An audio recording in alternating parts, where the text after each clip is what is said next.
Good morning, class. Today's topic is branding. What is branding? According to American Marketing Association, brand is a name.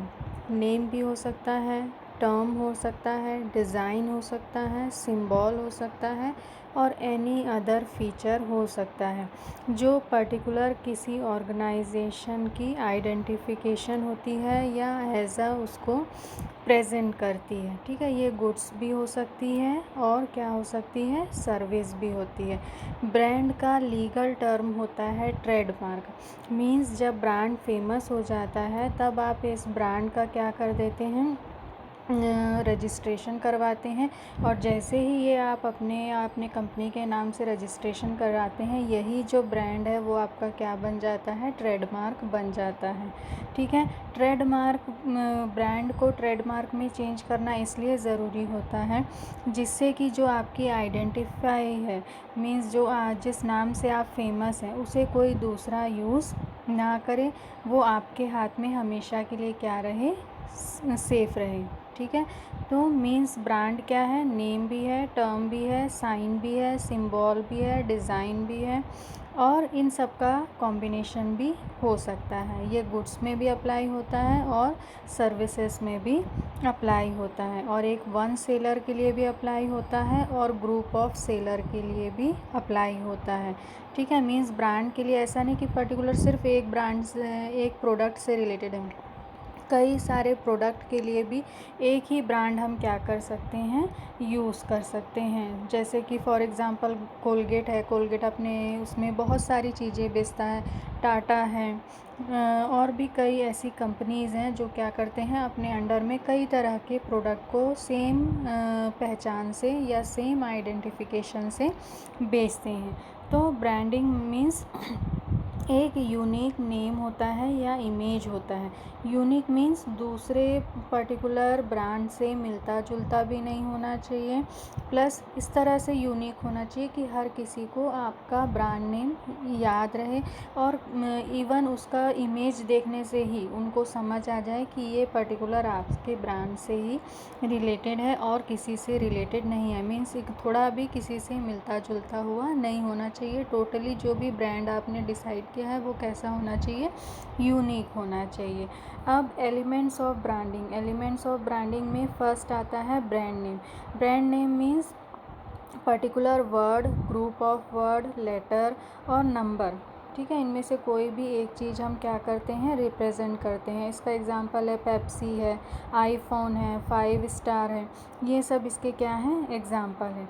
फिर होता है trade name. Trade name means क्या होता है, इसको हम कहते हैं कॉरपोरेट ब्रांड भी। कॉरपोरेट ब्रांड मीन्स इसमें हम रिलेट करते हैं पर्टिकुलर पूरी जो आपकी ऑर्गेनाइजेशन है उसको इसमें क्या करते हैं, प्रेजेंट करते हैं। जैसे कि इसका एग्जांपल है मैकडॉनल्ड्स।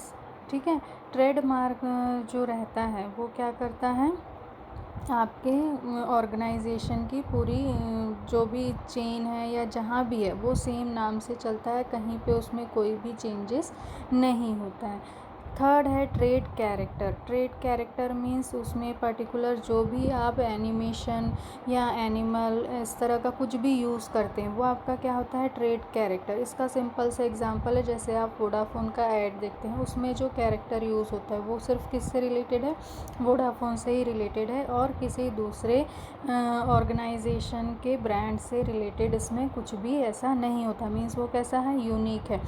पर्टिकुलर उस कैरेक्टर को देख के ही हम समझ जाते हैं कि ये किससे रिलेटेड है, वोडाफोन से रिलेटेड है। तो इस तरह की ब्रांड में क्या होनी चाहिए, प्रॉपर अलग अलग कंडीशन होनी चाहिए जिससे कि आप आसानी से अपने ब्रांड को क्या कर सकें, मार्क कर सकें और लोगों में जो लास्ट कस्टमर है आसानी से उसको देख के समझ सके कि हाँ पर्टिकुलर ये इसी ब्रांड से रिलेटेड है, चाहे वो पढ़ा लिखा हो या पढ़ा लिखा ना हो। फिर नेक्स्ट है ब्रांडिंग स्ट्रेटजी। ब्रांडिंग में क्या स्ट्रेटजी हम फॉलो करते हैं, पहला तो होता है brand extension. Brand extension means हम क्या करते हैं, ब्रांड नेम को ही हर जगह यूज़ करते हैं। जब कोई एक पर्टिकुलर ब्रांड नेम फेमस हो जाता है तो हम उसी को ही क्या करते हैं, ज़्यादा से ज़्यादा प्रमोट करते हैं। इवन उसी से रिलेटेड कोई नया प्रोडक्ट भी हम मार्केट में लाते हैं तो अपने ब्रांड नेम को साथ में रख कर ही उसको क्या करते हैं, आगे बढ़ाते हैं। जैसे कि आप इसका एग्जांपल देख सकते हो, जैसे नेस्ले के जितने भी प्रोडक्ट आते हैं वो नेस्ले से रिलेटेड रहते हैं। मींस मेन वो किस कंपनी या ऑर्गेनाइजेशन के अंडर में है, नेस्ले के अंडर में। प्लस उससे रिलेटेड जितने भी, चाहे वो सॉसेस हो, नूडल्स हो, जो भी चीज़ें हों, मिल्क पाउडर हो, सब उसी के ब्रांड नेम से आगे बढ़ते जाते हैं। अमूल इसका एग्जाम्पल है। मींस नए नए प्रोडक्ट वो उसी नाम से क्या करते जाते हैं, लॉन्च करते जाते हैं। फिर ब्रांड लाइसेंसिंग मींस पर्टिकुलर अपने ब्रांड को किसी दूसरी कंपनी को क्या करना, यूज़ करने के लिए देना। इस कंडीशन को हम बोल सकते हैं रॉयल्टी। इसमें हम क्या करते हैं, पर्टिकुलर जब हमारे ब्रांड को कोई यूज़ करता है, ठीक है, तो उसको क्या करते हैं, लाइसेंसिंग एग्रीमेंट कराते हैं और पर्टिकुलर उससे क्या करते हैं, प्रॉफिट भी अर्न करते हैं। मीन्स अपने ब्रांड को हम क्या करते हैं, दूसरों को यूज़ करने को देते हैं और इससे हमको क्या गेन होता है, प्रॉफिट गेन होता है। प्लस हमारी पहचान भी और ज़्यादा क्या होती है, बढ़ती है। मिक्स्ड ब्रांडिंग मीन्स यहाँ पे हम क्या करते हैं, कई बार जो हमारा ब्रांड कंटिन्यूएशन में चल रहा है, ठीक है, हम उस ब्रांड को डिस्टर्ब किए बिना अपना कोई नया प्रोडक्ट फिर से लॉन्च करना चाहते हैं, लेकिन हम क्या चाहते हैं कि जिस ब्रांड से हमारी पहले की चीज़ें बिक रही हैं उसमें कोई भी इफ़ेक्ट ना पड़े। तो उस कंडीशन में हम क्या करते हैं कि जो पर्टिकुलर दूसरा हम प्रोडक्ट बेच रहे हैं उसको हम किसी और ब्रांड के साथ मिलकर उस नाम से क्या करते हैं, उस प्रोडक्ट को बेचना शुरू करते हैं। मीन्स हमारा जो पहले का ब्रांड बना बनाया है उसमें जो प्रोडक्ट बिक रहा है उसमें हम कोई भी छेड़खानी नहीं करते, बल्कि दूसरी जो कंपनी है जिसका ऑलरेडी ब्रांड फेमस है, हम उसके साथ मिक्सअप होके क्या करते हैं, अपना बनाया हुआ प्रोडक्ट बेचते हैं। ऑलरेडी हमारा ब्रांड फेमस है लेकिन उसके थ्रू हम उस प्रोडक्ट को नहीं बेच रहे क्योंकि हमारे इमेज में कुछ ना कुछ प्रॉब्लम क्रिएट होगी, हम अपनी इमेज चेंज नहीं करना चाहते। तो हम क्या करते हैं, प्राइवेटली दूसरे जो ब्रांड है उनसे मिलकर अपने प्रोडक्ट को बेचते हैं और अपने जो प्रोडक्ट मिक्स है उसको क्या करते हैं, इंक्रीज़ करते हैं। तो इस तरह की कंडीशन को बोलते हैं मिक्स्ड ब्रांडिंग। फिर होता है को ब्रांडिंग मीन्स इसमें क्या होता है, दो जो ब्रांड होते हैं, 2 या 3 ब्रांड एक साथ मिलके काम करते हैं और पर्टिकुलर अपने प्रोडक्ट और सर्विस को क्या करते हैं, और भी ज़्यादा स्ट्रॉन्ग बनाते हैं और ज़्यादा से ज़्यादा कस्टमर को इंक्रीज़ करते हैं।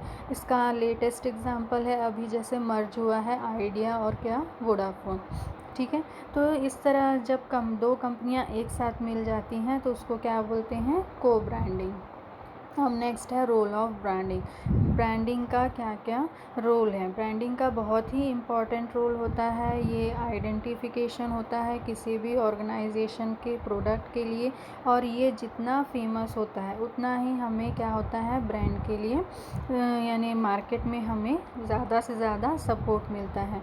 इसमें फर्स्ट है brand is a massive assets. Main जो ब्रांड है वो आपका क्या है, सबसे मेजर इनटेंजिबल एसेट्स है। बिकॉज ऑफ जो दूसरे जितने भी आपके एसेट्स हैं, प्लांट है, इक्विपमेंट है, इन्वेंट्रीज है, बिल्डिंग है, स्टॉक है, बॉन्ड्स है, ये सब का डुप्लीकेशन हो सकता है, कॉपी हो सकती है, आसानी से हो सकती है, कोई भी आपके जैसा प्रोडक्ट बना सकता है, इसमें कोई भी दो राय नहीं है।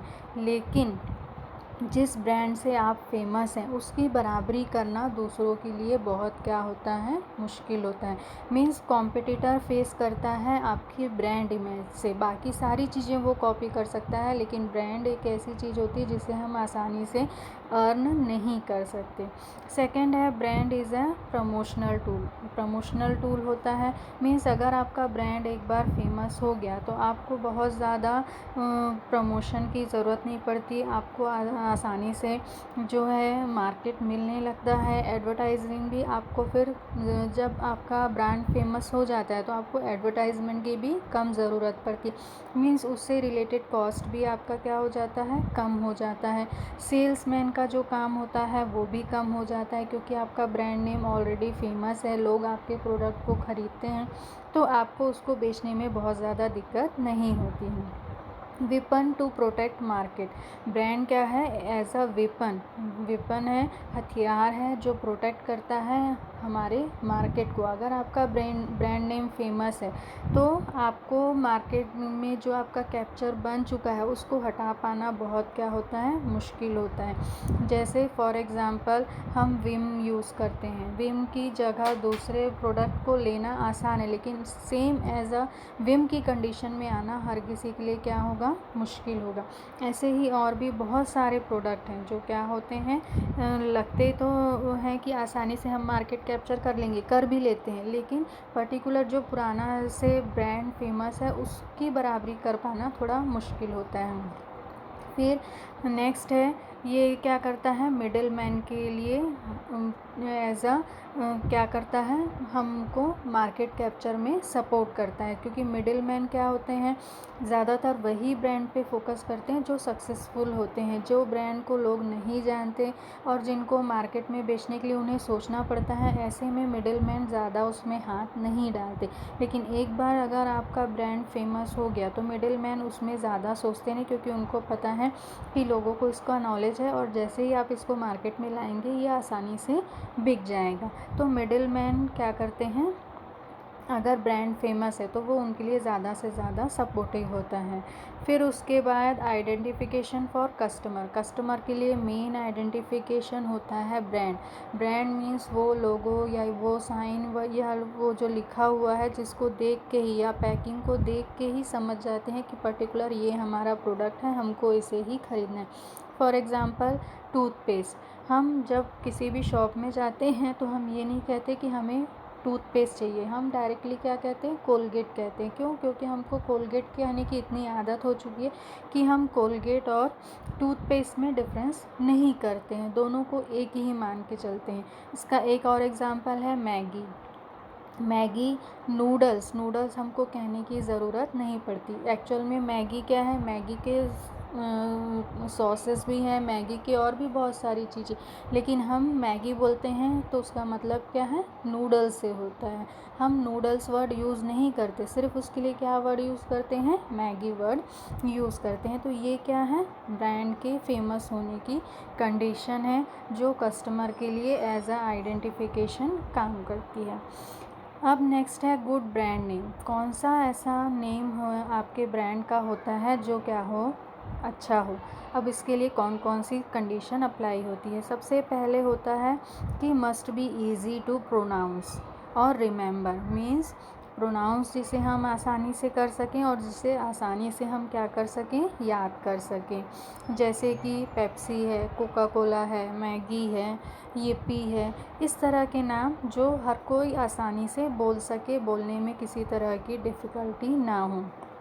इन short be short and sweet, जो भी नाम रखें छोटा रखें, बहुत बड़ा या उतना ना रखें कि लोगों को उसको याद रखने और बोलने में दिक्कत हो। जैसे बाटा है, टाटा है, बॉम्बे डाइन है, तो इस तरह के कंडीशन को अप्लाई करेंगे जिससे कि लोगों को जल्दी छोटी छोटी चीज़ें आसानी से याद रहती हैं।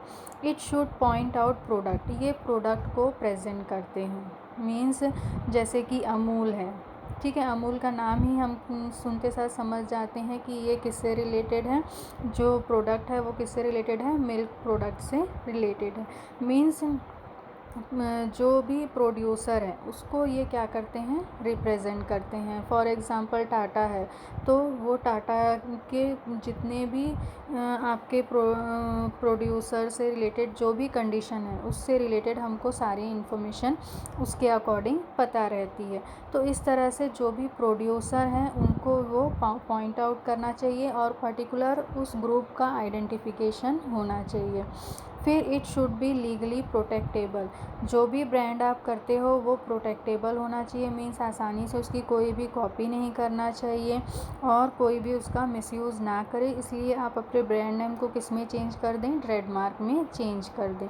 इट शुड बी ओरिजिनल, जो ब्रांड नेम है वो कैसा होना चाहिए, स्पेसिफिक होना चाहिए और दूसरों के थ्रू कॉपी नहीं करना चाहिए, जिससे कि जो आपकी कहना चाहिए प्रोडक्ट की जो ब्रांड नेम है वो लोगों को हट के समझ आए। अगर एक जैसा नाम होगा तो लोगों में कन्फ्यूजन होगा। फॉर एग्ज़ाम्पल एक जैसा लिखा हुआ भी होगा तो भी लोगों में क्या होगा, कन्फ्यूजन होगा। तो इन सारी चीज़ों को ध्यान में रखना। It should reflect product dimension, ये क्या प्रेजेंट करना चाहिए, प्रोडक्ट डायमेंशन को प्रेजेंट करना चाहिए, मीन्स पर्टिकुलर वो क्या प्रोडक्ट है। फॉर एग्ज़ाम्पल गुड नाइट के जो हम मॉस्किटो रिफिल्स यूज़ करते हैं, वो रिफिल्स गुड नाइट मीन्स आपको अब मॉस्किटो नहीं मिलेंगे, आपकी नाइट कैसे रहेगी, गुड रहेगी। इसी तरह से ईज़ी गोदरेज का क्या आता है, ईज़ी आता है। ईज़ी का मतलब क्या है, ईज़ी वॉश के लिए है। तो नाम से ही क्लियर है कि उसको यूज़ करना कैसा है, ईज़ी है, उसमें कोई बहुत ज़्यादा तामझाम नहीं है। प्यूमा, आप सब इस ब्रांड नेम से को जानते हैं, इसके शू फेमस हैं और प्यूमा किसको प्रेजेंट करता है, पैंथर को, मीन्स ये उस तरह के रन करने लायक शू है, ये उसका रिफ्लेक्शन है किसका, पर्टिकुलर प्रोडक्ट का। अब मेरिट्स ऑफ ब्रांडिंग के क्या क्या मेरिट्स हैं, इसके भी अलग अलग कंडीशन है, मीन्स जो मैन्युफैक्चरर है उनको अलग फ़ायदा होता है, मिडिल मैन को अलग फ़ायदा होता है और कंज्यूमर को अलग फ़ायदा होता है। तो सबसे पहले हम मैन्युफैक्चरर्स को क्या फ़ायदा होता है, प्रोड्यूस गेट इंडिविजुअलिटी, मीन्स जो भी आपका प्रोडक्ट है उसको क्या मिलती है, एक अलग पहचान मिलती है। फॉर एग्ज़ाम्पल जैसे हम सबका अपना अपना नाम है और ये नाम ही हमारी क्या है, पहचान है, वैसे ही प्रोडक्ट की भी अपनी पहचान क्या होती है, उसका ब्रांड नेम होता है। कंट्रोल और ऑफ प्रोडक्ट प्राइस में टोटली क्या होता है, कंट्रोल होता है। कैसे कंट्रोल होता है, जो भी ब्रांड है अगर आपका फेमस है तो उसकी पर्टिकुलर जो पैकिंग होगी या उसके ऊपर जो रैपर होगा उसमें जो पूरे क्लियर मैसेज होंगे कि पर्टिकुलर वो क्या है, उसका यूज़ कैसा है, उसकी एमआरपी और रिटेल प्राइस क्या है और सारे उसके चार्जेस जोड़ने के बाद भी पर्टिकुलर जो मैक्सिमम एमआरपी है वो क्या है, हर एक चीज़ की इंफॉर्मेशन उसमें रहती है। तो ये क्या करता है, टोटली जो आपके प्रोडक्ट प्राइस है उसको कंट्रोल करता है। इंक्रीज़ बार्गेनिंग पावर, आपकी बार्गेनिंग पावर को इंक्रीज़ करता है, किसकी, प्रोड्यूसर की बार्गेनिंग पावर किससे होगी, यहाँ पे मिडिल मैन से। तो मिडिल मैन अपना प्रॉफिट ज़्यादा देखने की कोशिश करते हैं जब ब्रांड फेमस नहीं होता, लेकिन जब आपका ब्रांड फेमस हो जाता है तब आप इन मिडिल मैन से आसानी से बच जाते हैं, क्योंकि आपका प्रोडक्ट आसानी से बिक जाता है तो आप अपनी कंडीशन क्या कर सकते हो, आसानी से रख सकते हो और मार्केट में अपना प्रोडक्ट बेचना क्या हो जाता है, ईजी हो जाता है। It reduce the advertising cost आपका कम हो जाता है। जैसे ही आपका ब्रांड नेम फेमस हो जाता है फिर आपको कंटिन्यूशन में ऐड दिखाने की ज़रूरत नहीं, बस बीच बीच में रिमाइंडिंग के लिए आपको एक एक पर्टिकुलर गैप में आप क्या कर सकते हो, एडवर्टाइजिंग कर सकते हो या कुछ नए चेंजेस लाते हो तो उस समय बस कंटिन्यूशन में आपको ऐड की ज़रूरत होती है। जबकि जब आपका ब्रांड फेमस नहीं होता तो आपको क्या करना पड़ता है, कंटिन्यूशन में ऐड पे ज़्यादा से ज़्यादा खर्चा करना पड़ता है। फिर उसके बाद इंक्रीजिंग डिमांड, अगर आपका ब्रांड जो है एक बार क्या हो गया, फेमस हो गया, पावरफुल हो गया और वो क्या करता है, अपने मार्केट को कवर कर लेता है तो ये कंटिन्यूएशन में आपकी डिमांड को क्या करता है, इंक्रीज़ करता है और जो भी आपकी कंडीशन है उसको क्या करता है, आपके अकॉर्डिंग पॉजिटिवली लाके खड़ा करता है। मीन्स जैसे ही आपका ब्रांड नेम फेमस होगा आपको हर तरफ से क्या मिलना शुरू होगा, ज़्यादा से ज़्यादा मार्केट मिलना शुरू होगा। तो ये क्या करता है, डिमांड इंक्रीज़ करता है, किसके थ्रू, ब्रांडिंग के through. Introduction of new product is made easy task. Means जैसे ही आपके ब्रांड फेमस हो जाते हैं तो उसके अंडर में अगर आप मार्केटिंग मिक्स यूज़ करना चाहते हो या प्रोडक्ट मिक्स यूज़ करना चाहते हो तो वो आप आसानी से कर सकते हो। एक प्रोडक्ट के अंदर में आप फिर धीरे से दूसरा प्रोडक्ट ला सकते हो, तीसरा ला सकते हो, चौथा ला सकते हो, क्योंकि जब पहली बार एक कस्टमर आपके प्रोडक्ट को यूज़ करता है और वो आपके ब्रांड को पसंद करने लगता है, मीन्स लॉयल हो जाता है और उसे लगता है कि आपके ब्रांड में किसी तरह की कोई बुरी चीज़ नहीं है, तो जब आप उससे रिलेटेड दूसरे प्रोडक्ट की सीरीज़ भी निकालते हैं तो उस पे भी जो कस्टमर है वैसे ही भरोसा करते हैं और वो आसानी से क्या करते हैं, आपके प्रोडक्ट को ख़रीद लेते हैं और बहुत ज़्यादा इसके बारे में सोचने के उसमें नहीं जाते हैं। फॉर एग्ज़ाम्पल जैसे जो लिरिल है, लिरिल सोप आता था, उसी कंपनी ने बाद में क्या निकाला, फास्ट सोप निकाला, प्लस उसके डिओड्रेंट निकाले जो आसानी से मार्केट में बिकने लगे। तो शुरुआत किससे हुई थी, लिरिल से, फिर वो किस में चेंज हो गया, फार्म में चेंज हो गया, लेकिन कंटिन्यूएशन में उनकी डिमांड बन गई और उनका मार्केट क्या हो गया, कैप्चर हो गया। तो नए प्रोडक्ट को इंट्रोड्यूस करना क्या होता है, यहाँ पे आसान हो जाता है। फिर पावरफुल वेपन किसके लिए, जो मैन्युफैक्चरर है या प्रोड्यूसर है उसके लिए पावरफुल वेपन होता है क्या, ब्रांडिंग, क्योंकि मार्केट है, मार्केट में बहुत ज़्यादा कंपटीशन है, हर तरह के प्रोडक्ट आप आसानी से मार्केट में मिलते हैं, तो उस कंडीशन में आप कैसे अपने प्रोडक्ट को डेवलप करोगे। तो इस कंडीशन में ये जो है ब्रांड आपका पावरफुल एज अ वेपन काम करता है। जैसे कि अभी की कंडीशन में आप देखते हैं मैकडॉनल्ड्स और डोमिनोज़ पिज़्ज़ा, ये हर जगह आपको दिखते हैं, लेकिन इसी के कंपटीशन में अमूल ने किसको उतारा, पिज़्ज़ा हट को उतारा, और जो अभी इन दोनों से ज़्यादा सक्सेस है। तो ये क्या है, अमूल का ब्रांड नेम फेमस है, उसको उससे रिलेटेड नॉलेज है, प्रोडक्ट है, और वो ऑलरेडी सक्सेस है, तो वो इस तरह की चेन अगर खोलता है और सक्सेस नहीं भी होती तो उसका जो ऑलरेडी दूसरा बिजनेस चल रहा है उसमें कोई फ़र्क उसको नहीं पड़ेगा। इसलिए जब कोई ब्रांड फेमस हो जाता है तो वो इस तरह के रिस्क क्या कर सकता है, आसानी से ले सकता है, और जनरली ये फेमस भी हो जाते हैं। कई बार हालांकि नहीं भी होते, लेकिन अगर आप ऑलरेडी अपने प्रोडक्ट चेन और इसमें डिफरेंस रखते हैं तो फ़ायदा ये होता है कि ये चेन अगर वापस से बंद भी हो जाती है तो आपका जो एक्चुअल पहले का बिज़नेस है उसमें किसी तरह का कोई इफ़ेक्ट नहीं पड़ता। फिर उसके बाद है मेरिट्स टू होलसेलर। अब होलसेलर और रिटेलर को किससे क्या फ़ायदे मिलते हैं, क्विक सेल होता है, मीन्स उनको टेंशन नहीं रहती है कि हम पर्टिकुलर इस ब्रांड से रिलेटेड प्रोडक्ट को ख़रीदें या ना ख़रीदें। अब उनको पता है ब्रांड नेम फेमस है तो प्रोडक्ट आसानी से बिक जाएगा, तो उनको ख़रीदने में कोई दिक्कत नहीं होती है। फिर उसके बाद इनमें बहुत ज़्यादा सोचने की ज़रूरत नहीं होती, क्योंकि इसका सिंबल कॉम्बिनेशन सब कुछ क्या होता है, क्लियर होता है, और एडवर्टाइजमेंट के थ्रू ये टोटली क्या होता है, फेमस होता है। तो इनको मार्केटिंग के लिए बहुत ज़्यादा कोशिश करने की ज़रूरत नहीं पड़ती, आसानी से इनको मार्केट क्या होता है, मिलते जाता है और प्रोडक्ट का मूवमेंट होता जाता है, मीन्स इनके पास में एज अ स्टॉक ये जमा नहीं होता है। फिर ये क्या करता है, टोटल जो मार्केट है उसमें कंट्रोल करने में इजी होता है। कंपनी क्या करती है, आसानी से इसको बेच सकती है, कहीं पे इसमें कोई दिक्कत नहीं होती है। फिर जब इसी फेमस ब्रांड के थ्रू कोई न्यू प्रोडक्ट भी मार्केट में आता है तो उसे भी जो रिटेलर है और मिडिल मैन है वो आसानी से ख़रीद लेते, क्योंकि उनको पता है कि इनका पहला प्रोडक्ट सक्सेसफुल रहा तो दूसरे को भी ये आसानी से बेच लेंगे, इसमें भी किसी तरह की कोई प्रॉब्लम नहीं आएगी। इसका आसानी से एक एग्जांपल आप समझ सकते हैं कि जब भी हम शॉप में जाते हैं तो पर्टिकुलर जो भी कोई नया प्रोडक्ट आता है तो हमें रिटेलर शॉप में उसे पर्टिकुलर जो रिटेलर है वो दिखाता है कि आप इसे देख लीजिए, आपको यूज़ करना है करिए, ख़रीदना है ख़रीदिए, नहीं ख़रीदना है नहीं ख़रीदिए। सामने वाला अगर एक बार ख़रीद लेता है और उसे पसंद आ जाता है तो वो कंटिन्यूएशन में उसे ख़रीदना क्या कर देता है, शुरू कर देता है। तो इसमें मेनली सपोर्ट किसका रहता है, रिटेलर्स का। लेकिन मेन यहाँ पे उसको ये रिटेलर को कॉन्फिडेंस कहाँ से आता है, ब्रांड के फेमस होने के कारण। ब्रांड फेमस है, कोई यानी कंप्लेन नहीं आएगी, ये उसमें क्या रहता है, कॉन्फिडेंस रहता है। तो इस तरह की कंडीशन जो है क्या करते हैं, जो होलसेलर हैं और मिडिल मैन हैं उनको सपोर्ट करते हैं।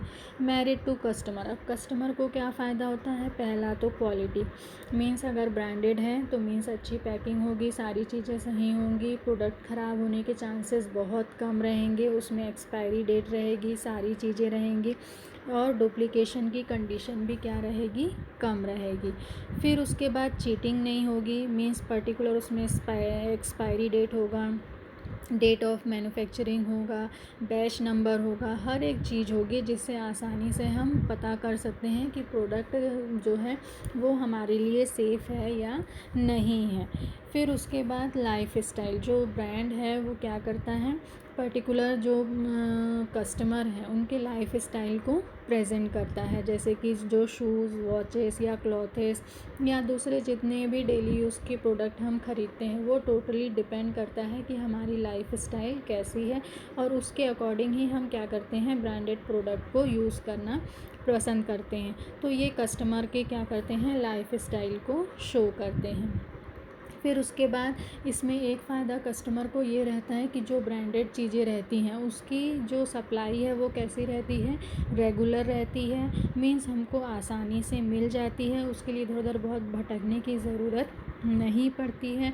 प्लस ब्रांडेड है तो इसमें सेफ्टी रहती है, कहीं पे कोई ख़राबी है या कुछ आ जाएगी ऐसी कंडीशन नहीं रहती है।